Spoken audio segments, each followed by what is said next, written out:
your source for all things Texas Tech. This is the Ask Level podcast from the Double T Sports Network. A season full of firsts added to a few more this weekend for Texas Tech football. In today's episode, we relive the dream in Arlington at the Big 12 Championship. The Orange Bowl bound Red Raiders we discuss. Oregon. Also, Texas Tech basketball's best game of the season. And we answer a collection of questions from the audience. Ask Level podcast as usual, brought to you by our friends at Cantex Roofing and Construction. This is Mike Hebert, the proud owner of Cantex Roofing and Construction. We've been serving West Texas for all of your residential and commercial construction needs for the past 9 years. We would love the opportunity to earn your business. Together, we are one serving you. Alongside Chris Level, I'm Chois Woodman. Level, I bet you are still thrilled and tired all at once, if I were to guess, because you had quite a weekend yourself in the DFW area. Yeah, DFW took me over for sure. I know it was supposed to be the DFW takeover, but yeah, man, this is a busy time of year. But Saturday is a day that most won't soon forget. And I know everybody's trying to do this many years and all that. Doesn't matter how many years you've waited. Some people are older than others and all that. Sure. It was just about everybody. Whether you grew up a fan or you're an alum or you're a current student or prospective student or just now started working there, I don't know, whatever. It just was about everybody, and it's Sure. about the people involved, and that's what made this one special. Just because, I thought about Mike Leach, I thought about Tommy McVeigh, I thought I appreciated the embraces I had with Darcel McBath and Clay McGuire, Antonio Huffman. Those guys have been on both sides of this. They're working for the program now in a different role, but they played for this thing. They kind of set a lot of the foundation there. And but Joey and Debbie and what they've put together are they're the easiest people in the world to root for. No doubt. Very genuine and so optimistic and so in tune with how much all of this meant and it means. And that's just what made it so special. And in a weird way, I feel like now, and this is not good for the rest of the country, especially in the coming weeks, but I feel like now, in many ways, a lot of the pressure is off. This was the stated goal. Yeah. This was what you intended to do and were trying to do, knowing that if you did it, more things would be in line for you, and that's where you're at. But this was the hardest thing to me to try to check off because you'd never done it before. And now you turn it loose and say, screw it, let's just keep going. And you're kind of an unknown, I think, to a lot of people still. I think that Saturday was maybe the first time that some had seen you, or and I think it's interesting too because I'm seeing a lot of chatter about I just don't know about that offense. I mean, I guess BYU just does not get any credit. I think the Zero. Big 12 and BYU just doesn't get any credit at all, and that's a legit defense with NFL players on that side of the ball, especially at linebacker. But yeah, it's good times, man. And I know we'll talk about basketball and stuff, Sure. but yeah,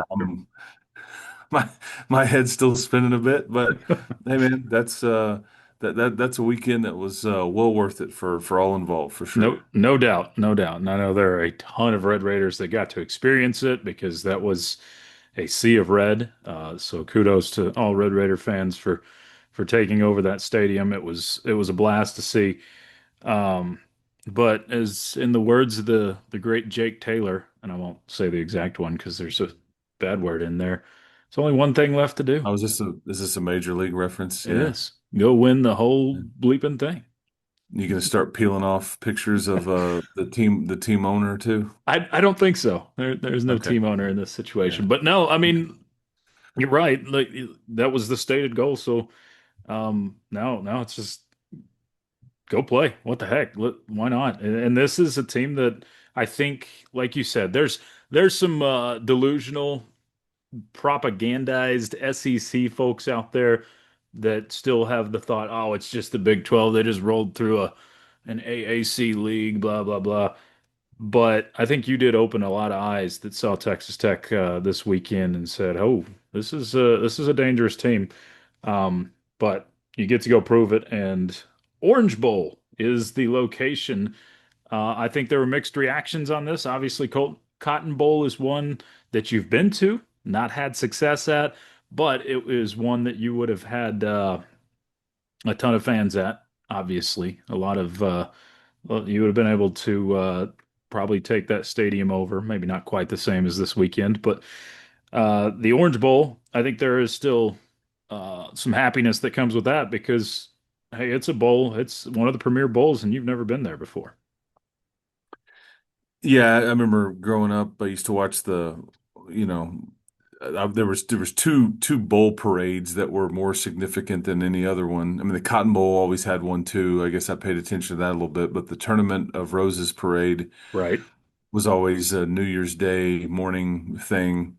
But the Orange Bowl parade was always on a New Year's Eve, right. and I always remember this was a game that was always televised by NBC. Don Creaky and Bob Trumpy were always the announcers for it. I remember it like it was yesterday, and it was when I was a kid. But yeah, this is one of those mainstays from a bowl game standpoint. And yeah, I think we really thought that Cotton Bowl was where you would go. But I think what anybody wasn't realizing was that, okay, what happens if Indiana does win? Beats Ohio State. What Yeah. happens if Georgia, kind of blows out Alabama? Hmm. What do you do then? And just the way it worked out, that's what happens. But it's hard for me to, find any complaint here. This is Sure. all so new and whatever, man. I mean, Oregon's going to have to travel basically. I mean, I don't know if they possibly could go any further from Eugene, I Oregon than I Miami, doubt it. Florida, as Yeah. far as the United States goes. So, diagonally across the country. You're literally going from one tip Yeah. of the country to the other. Yeah. And yeah, time zone like crazy. And so, but yeah, that's where you're at. Hmm. And I think you get to sit back and I'm not, I mean, the time off is a concern. Hmm. I'm sure Joey will consult with as many folks as he can on trying to find the right balance. The one thing that I do know is that'll be a bit tricky, but also know that this is what's best for Baron Morton, Yeah. and that can't be disputed. Sure. Um, and I would say this too. Would you have rather have been Oregon and you're sitting here on December the 20th hosting James Madison on a Saturday night with no students in town? And Yeah. sure, you would have put a good crowd in there, but would that have juiced you up? Because that's what Oregon's staring at. I don't know. And then also would ask aloud to the group, what if you'd have beaten Arizona State? And you were 13 and 0. How much different would your pecking order have been? I don't know much changes. I mean, maybe you do end up in Dallas. Maybe you're move up to three. I don't know, but I just think it just speaks to kind of just how this stuff works. And while that loss seemed really tough to take at the time, and you weren't sure about the conference race and all that stuff, ultimately, not much probably changed. Yeah. Yeah. Not a lot did change because not a lot changed in front of you. Nothing major. But this no, let's talk about the game a little bit because man, it was close, obviously, in the first half. You go into the locker room 13-7. You have some opportunities. Your defense, I guess I saw a lot of nervousness out of people after that first drive, and I guess rightfully so, because you haven't given up points on your first drive the entire season, and you give up not just points, but a touchdown on a 90-yard drive. So it's like, oh wow, did BYU figure something out? But they had to basically unload the playbook in the first drive to get that score. And then your defense gives up 110 yards the rest of the entire game after that drive. So, man, this defense, we talked about them all year level, but they give you a real chance to be a national championship conversation. Yeah, I think BYU did a good job of I think his name was Sione Moa Hmm. that had missed most of the season. I think they utilized him very well as a second back slash tight end, kind of an H back type guy that was, this was their scripted drive. It's pretty clear that they kind of had worked on that and it worked. Hmm. But and we've seen this before. I mean, you see teams kind of hit you a little bit, but once Shieldwood has a chance to kind of see what you're trying to do and adjust to it, Hmm. he's got a lot of nice pieces on his chessboard to move around and limit it or stop it altogether. Yeah. And once you start kind of leaning on these guys, and it forces Bachmeyer to have to drop back, and it's just not what they're built to do, man. Not what they're built to do. And that's a good football team. And I think that people will continue to suggest that they aren't, but that they are built to run the football. They've done it against everybody else they've played except for you. And it was a repeat of the first matchup because I mean all down to you taking a chance on a fourth down, kind of like you took a chance in the first matchup at the end of the half. You come Yeah. up empty, it Yep. stays closer than it should be, and you turn it over zero times. You created what? So I guess the turnover matchup there was 7-0, and as far as turnover margin, and that's just Yeah. kind of. I mean, you held them to less rushing yards in this game than I think you did the first one. You're right. Yeah. And but it was just much of the same. It was really just a different venue, and you got there a little bit differently. But where they scored their touchdown at the very beginning of the game, in this sense, they scored at the very end in the first time. So, but yeah, cumulative score of what 29 and 34 to 14 combined, and so that's. I mean, you showed 63. you Yeah. showed you're the best team in the league, and there's just no disputing that. No disputing it whatsoever, in emphatic fashion, and it was. I enjoyed the way that it played out too, because you got to.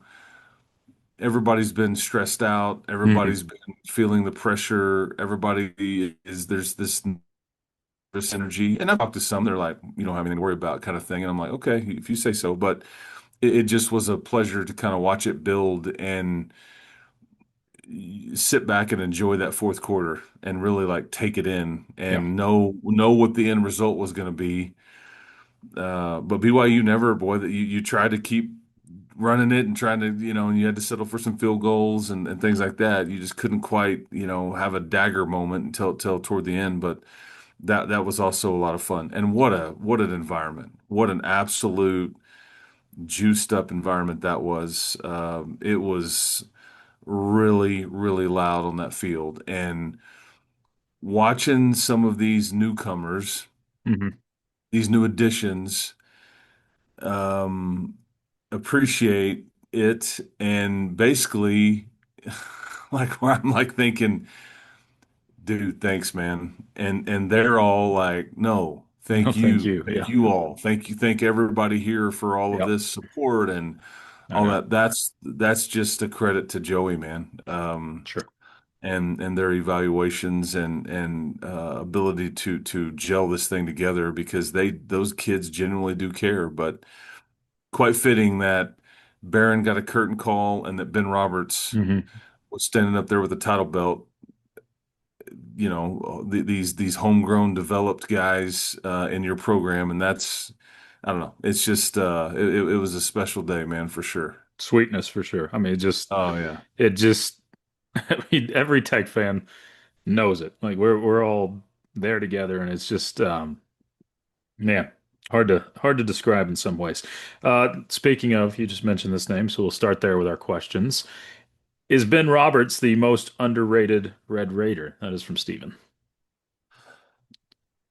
You know, I think Sheil and Mac and Joey have been asked throughout the season, kind of like who's off the radar a bit, who's not getting enough this or that. Um, Ben, and maybe Brendan Jordan are certainly a couple of guys on your team that probably haven't been talked about enough. They're both going to be back next year. Hmm. John Curry has been mentioned in that as well. Just because Jacob's gotten a lot of the pub, your defensive line's gotten the pub, Wisniewski's gotten the pub, Bryce Pollock. I mean, I think Amir Boyd also in that conversation. I think offensively, there's some guys on your offensive line, probably your running backs, but I mean, Ben is just awesome, man. And he came into the season and he's like, I needed to get better in coverage. I needed to work on my speed a little bit, and boy has he. And I tell you what he does is he sets things up, and he probably changes a bit of the narrative going into next season Sure. when everybody starts looking at how many guys you're going to have to replace because of his game Saturday. He changes the narrative a bit on what's returning Yeah. because prior to Saturday, people are going to be like, yeah, Ben Roberts is returning, but and now I think there's a bit of a different tone with that. Yeah. We know how good Ben is. We know Sure how we do. good John Curry is. But I think that it's like Big 12 championship game MVP is back on their team, so Hmm. they're going to just reload and and all these different things. And it's just he's such a good human too. That's just was I mean with all these guys. So, but yeah, he certainly might be, but he's not underrated anymore, I Not guess is my anymore. yeah. No. But I mean, he's played, for lack of a better term, in the shadow of Jacob Rodriguez all season. And you know what? You know what's ironic here, Woodman? What's You that? know the irony here? Share it. It's tasty. Prior to Saturday, you know the best game he's ever played? Was it It was against the Oregon Ducks. okay? All right. Against the Oregon Ducks. It was his very Yeah. first career start. That was after the Rodriguez injury. And Okay. so I In just Wyoming. sink your teeth into that one. Just saying. They remember him. So, Dan Lanning does. yeah. Yeah. Yeah. Yeah. And that was against Bo Nix. Hmm. That was against Bucky Irving. Oh yeah. That was against Troy Franklin, who's Nix and Franklin are playing for the Broncos. Irving plays for the Doing well. Buccaneers. I mean, that was a very good Oregon team, and featuring a lot of NFL skill, and I think some offensive linemen on that team were drafted. But anyway, he'll have his hands full certainly this matchup on January 1, which I'm assuming Oregon will win as a three-touchdown favorite with a tight end named Kenyon Sadiq, who is thought to be a first-round draft pick. Hmm. He will be I would say maybe the best skill player, or certainly one of, if not the best skill players you've seen all season, and that includes. I would include him in that conversation with Jordan Tyson. I mean, he's that good. Yeah. He's arguably going to be the first tight end taken. He's like this year's version of Tyler Warren from last year, or the Bowers kid from Brock Bowers Brock from the year Bowers. Yeah. before. But that's what Kenyon Sadiq is certainly. Here's another question from Mason. This one comes from Twitter. Do you think this team will stay hungry after this team was built to win the Big 12? Also, what do you think Barron's practice schedule looks like until the Orange Bowl? So staying hungry and Barron's practice schedule. Yeah, I'm not. I mean, I'm not. I'm done. I'm done wondering what their motivations are. I mean, that was a thing. Where's the letdown? I mean, this is different. I'm done like entertaining any of that. I Yep. think that your concern is the layoff. Your concern is the distractions of Miami and just this Mhm. different setting and all that comes with, just packing up shop and playing in a different venue and all kind of unknowns and sometimes you lose a little bit of routine and all that stuff. But as far as motivation goes, no, heck no, man. I mean, they will be, whether they know it or not, and they will be carrying the conference banner in a variety of ways here. Hmm. They will be wanting to, this will be about validating. Hmm. There will be plenty of people out there that pick Oregon and are still doubting Texas Tech. Joey will use every bit of that and poke and prod and say, maybe these guys are right. You guys, he will use all of that Sure, you will. as that gets closer. But as far as motivation goes, no, I think they're in it to win the whole damn thing. Yeah. Yeah, and I'm with you. I'm done doubting or questioning or every single time this you've questioned, okay, can this team handle it? Can this they've come through in a massive way. Level, we're looking at one of the just by the numbers, truly one of the most dominant teams in college football history. We're not talking about Texas Tech history or Big 12 history, college football history when you're going by margins of victory. There are only a few in this conversation with how dominant Texas Tech has been this year. And I know it ramps up even more and more as everybody's good as you play in the playoff. But if Texas Tech played in the SEC, we wouldn't stop hearing about how dominant this team was Well, and that's where the asterisk comes in to many. It's to a like, lot of yeah, them. but they did it and look at the league they did it in. I mean, that's just the harsh reality of what you're trying to fight against, and you've Propaganda. got an opportunity to go prove it. I But the mean, actual reality is that the SEC, the chasm between the Big 12 and the SEC, hasn't been smaller than it is right now in the 15 years. I mean, there hasn't been the gap has not been as small as it is in a long time, and much of that because of the NIL and because SEC can't stack up three deep of five stars and those sorts of things like they have been able to in the past. The second half of that question was Barron's practice schedule heading into the Orange Bowl. What do you think it's going yeah, to be I like? think I think he will be given some time off. I think there'll be kind of a ramp up. I think that um, no one will benefit from the extended layoff more than him. Hmm. And it again, it'll. I think he could be close to, you know, as close to 100% as he's been. When you get to that point, the only risk is like the rust component there with all of it, the timing, the chemistry, and all those things. And so that's, but I think, it's pretty clear that Joey, this is what they were pushing for. I think it was like, man, you imagine if we get another home game, but it was pretty clear in the last Sure. couple of weeks that they had decided this is what's best. Let's go get it. Let's use that as motivation. Let's give Lee Hunter off for Christmas, as Joey talked about. Yeah. So I think a lot of that played into it, but I think Barron is probably number one on the list. Yeah. Let's see. This one comes from Jason. It says, did either of you guys shed some tears on Saturday?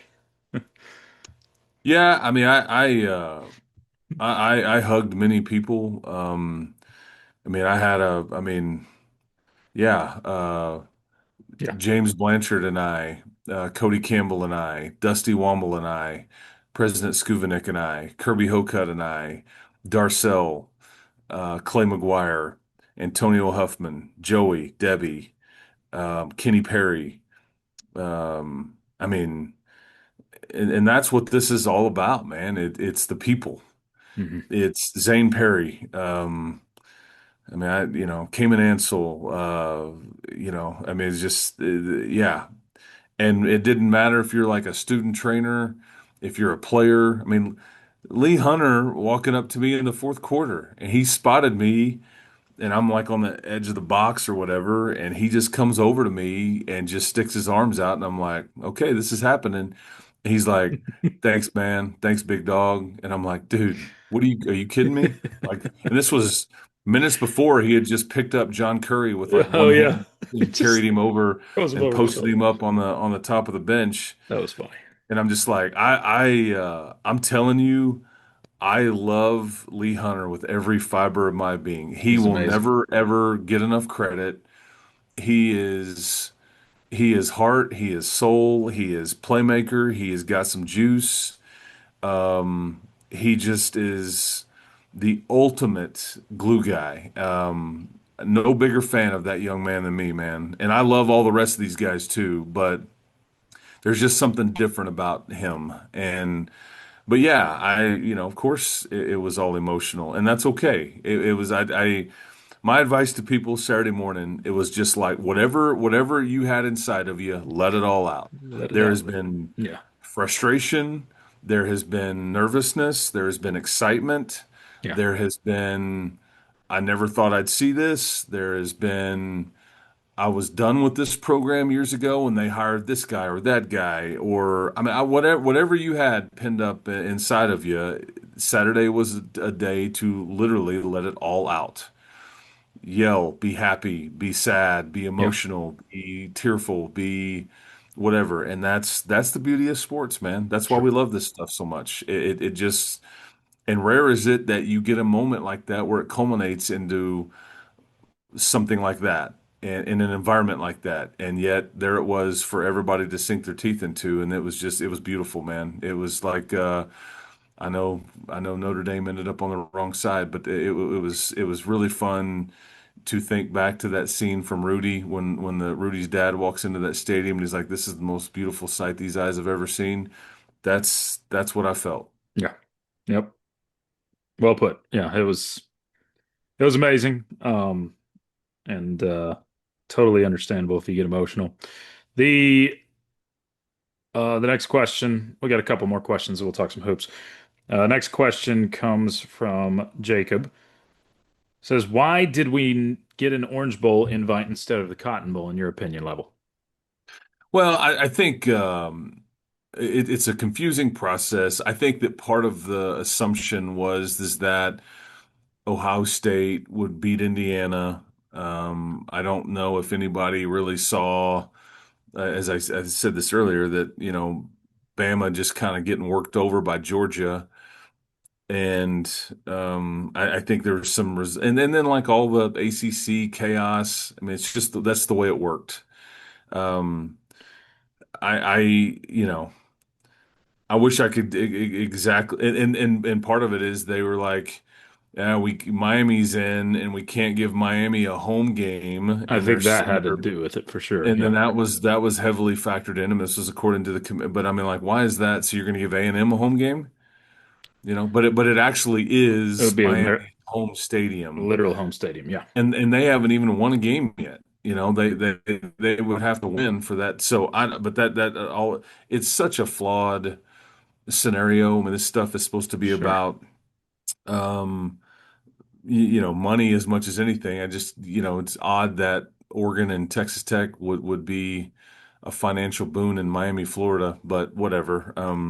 So I think the Miami component was, and then that opens up because of some of the other results and things like that. I mean, that's, it's just like a butterfly effect. So, Yeah.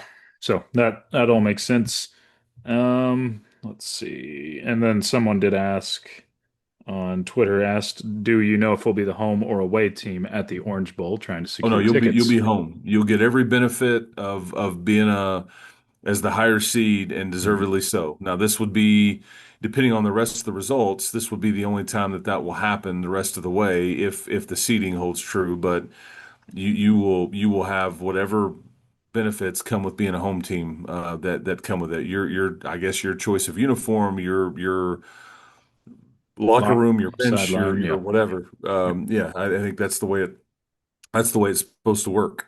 Yeah. It's like the NCAA tournament. Whoever the higher seed Yes, is in a game yes. is the one that will get the home benefits. So, all right, Level. Speaking of NCAA tournament, basketball, they seemed like they woke up. Not saying that they were sleepwalking or anything, but that was a different team on Sunday against LSU than it seems like we've seen most of the year.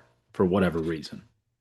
Well, I mean, I'll give you some of that reason. I think Grant told me after the game on Sunday in the locker room after it was over, because I asked him something similar about body language and energy, and he had talked about some of the slower starts they'd had and how frustrating it was. And I mean, you just go back to a week ago against Wyoming when you just kind of just it's something's kind of missing. You're just kind of hanging in there, and you're missing some free throws, but there's just this, there's that, and there was a purpose with everything they did early in that game. You put that game away very early in a way.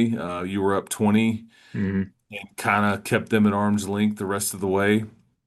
Christian Anderson was phenomenal, but Grant pointed to the fact that they were at the football game the day before. Hmm. It was And he interesting. said, his words to me were, my team noticed how much that team celebrates each other and how much they root for each other. And, nobody's worried about this or that. And he's like, this is what they pointed out to me. So, and I thought that was very telling. And I've appreciated how much Grant and Joey are Hmm. simpatico and like kind of lean on each other, and that's a cool thing Yes. for your basketball program to pull anything from what you're doing football wise, because it's certainly been the opposite. I mean, Joey's called Sure. Grant in the last couple of years, "Hey man, can't crack the code going on the road. I need some advice. Like, Yep. tell me, like what do you do? I'm looking for anything I can." And that's good stuff. That's all being on the same page, rowing the same way, and that speaks to more of the alignment that you kind of have here. But I was Yeah. really glad those guys were there to see that. That's not a normal thing. I think people don't necessarily know. Like, there's a lot of uh, programs across the country where the football and basketball coach see each other in passing, and that's it. Get exchange pleasantries, and that's it. There's not those kind of relationships that exist all over the country. So it's another thing that is special in that alignment Well, that you're because talking about. some places you are a business of your own under the Mhm. same umbrella, Right. but you're very much your own business. But that's just not how it is here. No. And it goes back to the people. Yep. It goes back to the people and the folks that are connectors in this thing, like a President Skuvenik, like a Kirby, like a Dusty, like a Cody, because people don't realize that. I mean, you get labeled like Cody gets labeled as the football guy. He helped the basketball program too. So did Hmm. John Sellers. So did Gary Peterson. Sure. So did Dusty. That they're. I mean, and it's um, but there's definitely some alignment here. But yeah, so I just wanted to make sure I mentioned that about like because it Yeah. was noticeable how much different they played. I also think LSU came in 8-0. Hmm. I don't think they played the toughest schedule, but they also weren't ready for what was coming at them. Sure. And they got down, and I mean Jeff Hax and I kept looking at the bench and for LSU, and it was just kind of like, whoa. They just wasn't a lot of. It was almost like they were resigned to the fact they were about to get their ass kicked, Yeah. and they just kind of took it for the rest of the way. There just wasn't much fight there after you kind of took it from them in the first, say, 10 or 15 minutes. They had a few moments, and you got a little sloppy at times here and there, but generally speaking, you really and this is what is about to be required of you, because now in the next 2 weeks, on the next two weekends, you've got ranked Arkansas and ranked Duke at neutral courts, and it's a non-negotiable in those It's real. games. Like, Yeah. it is a non-negotiable, or otherwise you're not going to have a chance. Yeah, it'll get very real, but it was encouraging, definitely, to see the Hmm. effort you saw. Now, what specifically, last one here, what specifically from Sunday's game against LSU do you think is sustainable that carries over into these? Well, so one of it was, well, people will get caught up into how they made 13 threes and Christian shot the ball well, and Mhm. Watts had a double-double and this and that. But if you want to point to anything, point to the fact that I think that LSU team was averaging, I think, 48 points a game in the paint. Yeah, It's one of the top teams in the country. They have one of the top 2-point field goal percentages in the country because they're just so good in the paint. And you held them 20 below their average, yeah, and so that's sustainable sure, defensively. Not about the scoring, not about the 3-point shots. That it's in there. It's in there. You're just gonna have to keep harping on it. But I thought in like DJ Thomas, their point guard, had one of the top assist to turnover ratios sure, in the country coming into the game. He finished the game with 1 assist.